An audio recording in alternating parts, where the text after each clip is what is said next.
নবীজি সাল্লাল্লাহু আলাইহি ওয়াসাল্লাম বললেন, হে আয়েশা, আমি চাইলে এই উহুদ পাহাড়ও আমার পায়ের নিচে এসে স্বর্ণ হয়ে গড়াগড়ি করত। সুবহানাল্লাহ। হযরত আয়েশা রাদিয়াল্লাহু তাআলা আনহা এর খিদমতে একজন মেয়ে লোক এসে দেখলো নবীজির লেপ পুরাতন এবং ছেঁড়া এবং ফাটা। সে বলল, আমি একটা নতুন লেপ দেব। ঘরে ফিরে এসে সুন্দর একটি ফুলওয়ালা লেপ নবীজির জন্য পাঠিয়ে দিলেন। এতে হযরত আয়েশা রাদিয়াল্লাহু তাআলা আনহা খুবই খুশি হলেন।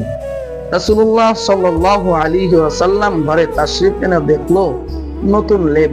তখন বলল, কি ব্যাপার, এই লেপ কোথা থেকে এলো?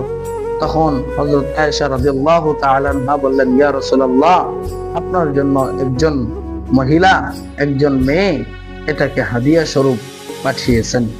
তখন ইয়া রাসূলুল্লাহ, রাসূলুল্লাহ সাল্লাল্লাহু আলাইহি ওয়াসাল্লাম বললেন, ফেরত পাঠিয়ে দাও। হযরত আয়েশা বলল, আপনার আগের লেপের চাইতে তো এটা অনেকটাই ভালো এবং নতুন, আপনি চাইলে এটি ব্যবহার করতে পারেন, আপনি এটি গ্রহণ করুন। নবীজি সাল্লাল্লাহু আলাইহি ওয়াসাল্লাম আবার বললেন, আয়েশা, এটা পাঠিয়ে দাও।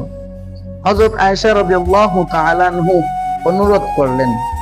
তখন নবীজি সাল্লাল্লাহু আলাইহি ওয়াসাল্লাম বললেন, আমি চাইলে ওই উহুদ পাহাড় আমার পায়ের নিচে স্বর্ণ হয়ে গড়াগড়ি করত, কিন্তু আমি এটা দুনিয়াকে লাথি মেরে দিয়েছি। মুহাম্মদুর রাসূল সাল্লাল্লাহু আলাইহি ওয়াসাল্লাম এই লেপ এবং মুহাম্মদুর রাসূল একই বিছানায় শয়ন করবে, এটা হতে পারে না।